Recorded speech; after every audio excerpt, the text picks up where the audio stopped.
Now, the question was that in some places, our Sri Maharaji, he's talked about donation, the seva of giving financially to the Guru and the trust that he has set up. So at some places, he said it's 10%. Other places, when asked, he says, no, you give everything. And this question is something that I've observed through the years, that individuals sometimes get kind of worked up about, a bit stressed about. They worry that I should be doing more. Then they think, but I've got these responsibilities. I only get this much, and so how do I process this? How do I progress? In what exactly should I be doing? And it's a very good question. So seva, to give of yourself, it's the life's breath of bhakti. The essence of bhakti is bhaj, and bhaj means to serve, to do seva. In fact, another word for doing kirtan is called bhajan, and there's the root word again, bhaj, to serve through singing of the divine names. So seva is of three different types. One, the highest and the only one that you've got to arrive at, you could say smaranam, which I was talking about earlier, or you could say, I have reached the point where my mind is completely in devotional seva to Radha, Krishna and Guru. This is called another word, manasi seva. Manasi, seva through the mind, loving nature through thought, not the deeds. Deeds follow the intention of the mind. The quality of deeds are governed by the intention of your thoughts. Thoughts get the consequence, not the action. So we are here talking about devotion. So manasi seva is the first seva to mentally, it's the only seva actually. And the other two that come behind it to support, just like shravanam to hear, kirtanam to sing, supports smaranam to absorb through meditating on the divine form. So the other two sevas support manasi seva, the mental seva. And what are they? This physical seva. Here, right now, in the ashram, Maharaji's main ashram, his birthplace, here in India, there's a 5-week sadhana meditation program underway. 5 weeks. And lots of people from outside of the ashram, i.e. they're not ashramwasis, the ones who live here full-time, because they're a minority of the people who take an interest in this pathway. So people from overseas have come, people from around India have come. And it can go from 2,000 people to 5,000 to 10,000 people. That's a lot of people. Got to feed them, got to give them shelter, got to provide the space for them to participate in the programs, got to organize the programs. So there's a lot of physical seva. That's the two that support the mental seva, physical seva. And so people here right now are running around doing all kinds of activities to make, to put oil in the machinery, so to speak, to enable things to work smoothly so that the people who come and enjoy the program, they're not caught up in all the how-tos. It's already operating smoothly. These people are doing physical seva in order to make that possible. Of course, physical seva also spreads out into the other centers of Sri Maharaji. But that's the second kind of seva. And the last is financial seva. There are some people, majority actually, who are not in a position to be able to do physical seva. They're living in another country, perhaps as the infrastructure is not there for them to be able to do that. And manasi seva, well, that's the goal, mental remembrance, devotion from the mind. But I come in and out of focus like that all the time. Sometimes my head's in the right space, and then whoosh, my responsibilities in life and all that kind of thing takes precedence, and I forget. And then I remember, but I keep practicing that. So physical seva, you can spend the day doing whatever the activity. And financial is the third one. Those who are not in the position to be able to do the physical seva, who come in and out of focus with the mental seva side of things. Oh, what can I do? Well, this is where you must have heard the term, Karma Yoga is to consecrate the fruits of all of your actions towards God. So I do this work, and this work just hijacks my mind. Once I start my day, I'm just caught up in all of the demands of the complexity of the work that I do. And so I haven't got a lot of time for Manasi Seva at this stage of my life. Though there are opportunities through the day, little gaps where you can, he's seated in front of in my heart or standing before me. And back to my job again. There are pockets of opportunity. And I'm not in the position to do physical seva because I'm too far away and I'm too absorbed in my responsibilities in my worldly life. But financial seva, I can give. I have given the example of a devotee who I have known for a long time once, because he was a CEO of a company, and he said to me, because he asked me to go and have a coffee with him and just give some advice in the role of a Swami Pracharak. I said, okay. And he explained my job. There's a company of 500 people, and I'm right at the pointed head of it. I've got to guide all this. So when I get in the shower in the morning, my mind rushes to all the things that I need to do, and then I get caught up throughout the day in executing those, and as I'm doing those things, more things arrive on my plate. And when I get home, I have a second shower, and still my mind is buzzing, and now I'm tired because of the full intensity of my work. So I go to sleep, and then I get up in the morning, and I take that first shower, and off it goes again. I can write a check.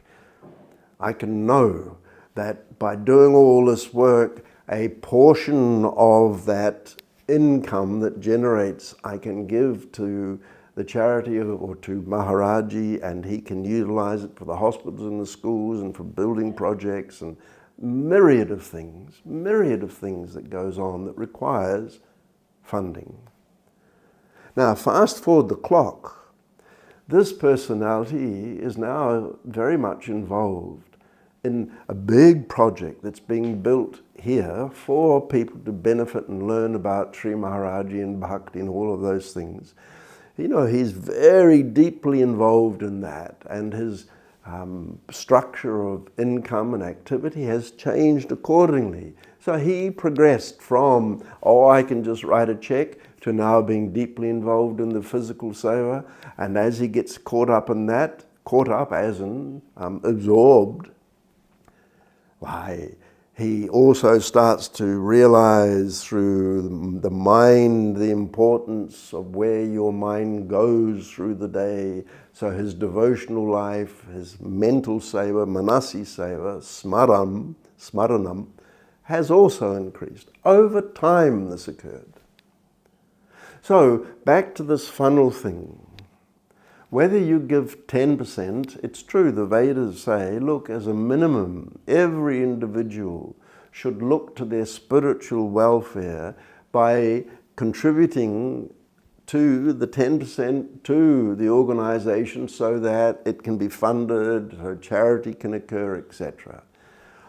But when you said, Maharaji said, give everything. Well, he's not just talking about financial seva. He's talking about the whole caboodle. To take your mind from the world and place it in Sri Radha Krishna and Guru. So one should not get stressed or bean count you've got to do your books kind of thing. You've got to take care of business. But you should understand what he means by that. There's other things too. For example, just as in the world, if you, and Maharaji's kind of big on this, it's not that he says, okay, leave your wife, leave your children, leave your parents and come and do devotion and totally, it's not that he's saying that, but he wants you to put it into perspective. Whom you call your mother, your father, your children, etc., these are just like you. They are the divine energy of the soul in a physical body, who's bound by Maya, who's bound by the laws of cause and effect, of thought and consequence, who takes rebirth, life after life, in all the different species. We have had uncountable mothers, uncountable fathers, etc., in this big wheel of birth and death.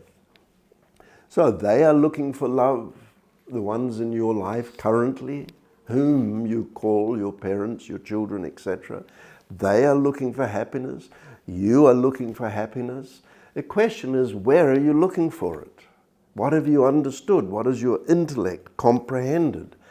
Are you being guided by such a personality, the Mahapurush, as Sri Maharaji? Or are you being guided by commonality of thinking, by the common goals that everybody has, by the television news, by the social media news, by having chats with your friends about what you think is the state of life? 100% caught up in Maya, which consists of three gunas. You know the gunas now: Sattvic, the pious; Rajas, the passionate; the common; Tamasic, the dark-hearted. And how these gunas swirl according to, in our mind, they swirl according to the past life visiting us as consequence in the present. So Maharaji explains, just as you get caught up in that, you get bound by that. Now let's say you have accumulated wealth. Where are you going to put it?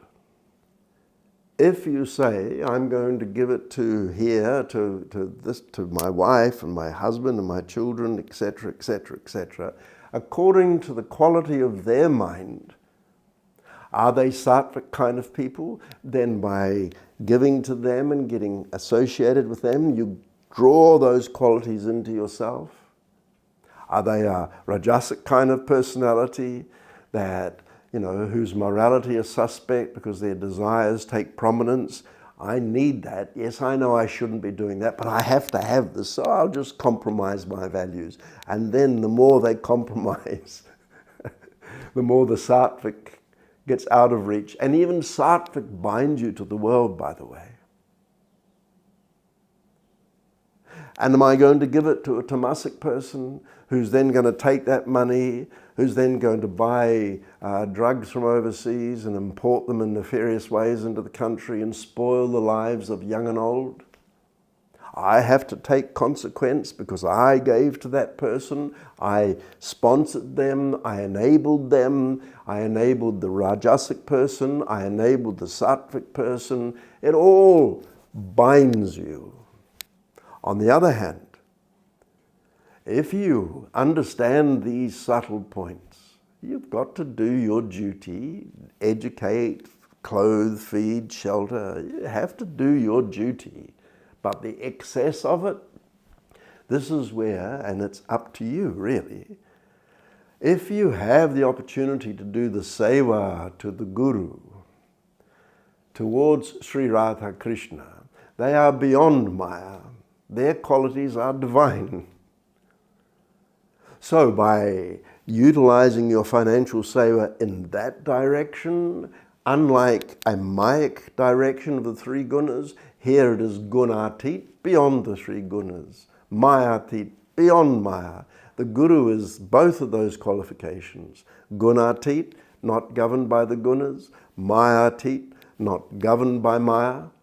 And Bhagavan, God, well, God is called Mayadhish, the governor of Maya, the one Maya is a personal power of Sri Radha Krishna. So by devoting to these personalities, by mentally, the number one, the main and only one really, and then physical seva, and then financial seva, and putting it towards that direction, then you are bringing those qualities as opposed to the Mayic qualities. So, in other words, everything you do with your life, whether you put a dollar value on it, or you put a mental value on it, or you put an activity value on it, what is the focus of your life? What is your focus? Because from there, you will draw the consequences accordingly. Now, our Sri Maharaji, I have seen through the years, I really have. I'm one of the fortunate few who came when this ashram here was quite humble, in the sense that there wasn't a lot of buildings, there wasn't a hospital, there weren't school. There was a school, but it was a tiny school, which was started by a satsangi of Sri Maharaji's, a devotee. The cattle stock and the goats and the sheep still passed through the middle of the sort of shingle road that went down the middle of the ashram.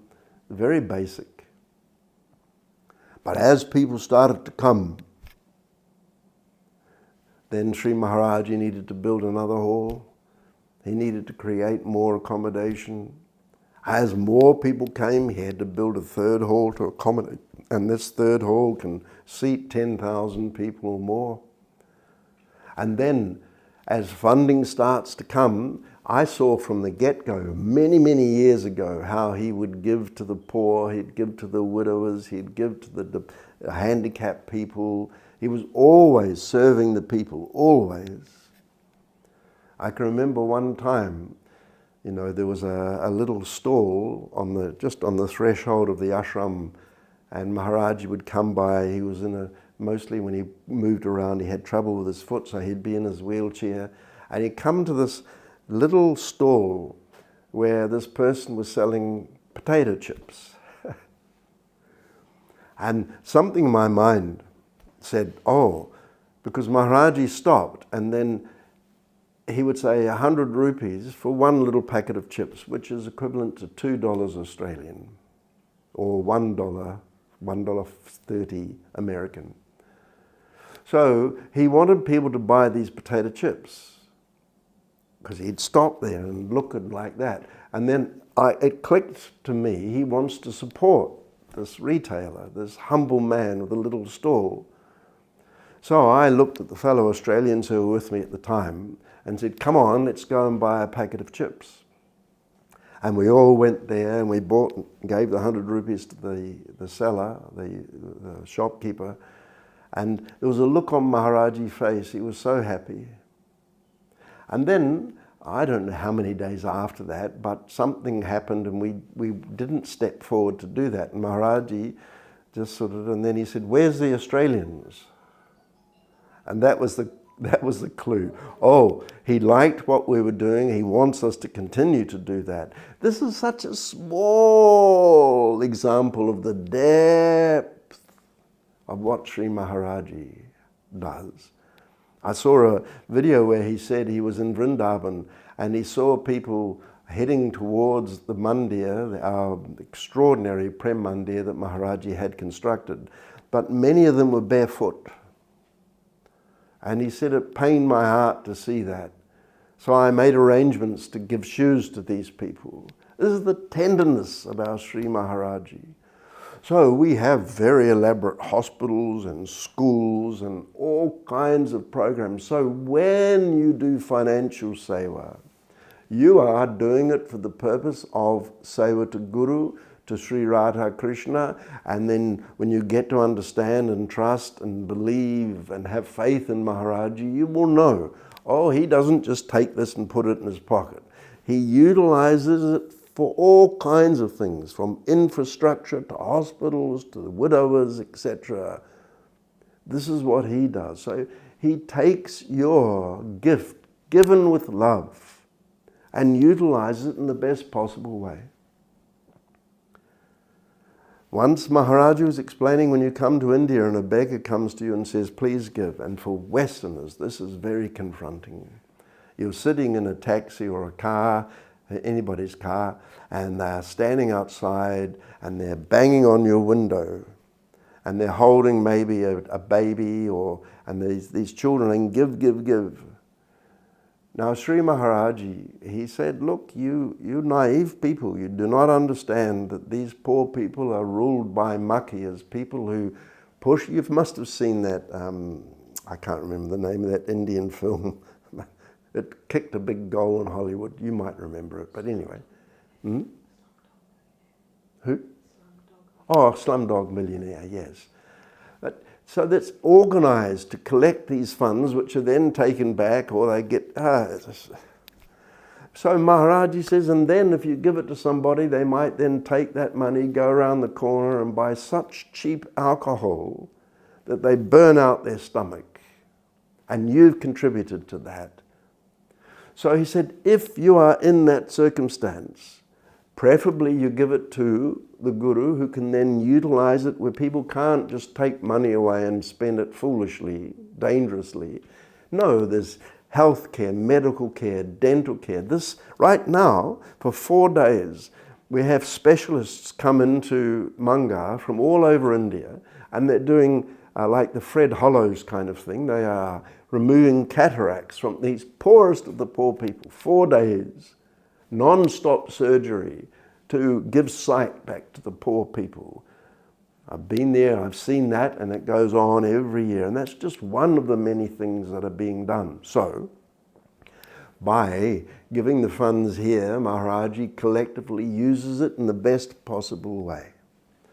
But if you find yourself in a situation where you do give to a poor person on the street, though Maharaji doesn't advise you do that, he said, first, think of Bhagavan, God, Guru, in your mind, make the offering to them first, and then give the money to these poor people who've been tapping on your window. That way you are exempted from what they then go ahead and do with these funds and whatever things are behind that brought them to this point. So, giving to the world, sattvic, rajas, tamas, you imbibe and bring those qualities to you. You mentally or physically or financially give to the Guru, then you bring these divine qualities to you. So whether it's 10% or whatever you give, there are examples of one devotee couldn't afford to give anything to Sri Krishna, so gave just puffed rice, the most cheapest of food items you can get in India. Offered puffed rice, and it was accepted. Sri Krishna himself says in the Bhagavad Gita and Bhagavatam, whether you offer me a straw or a flower or a leaf, if you do it with love, and that's the caveat, then it is accepted. But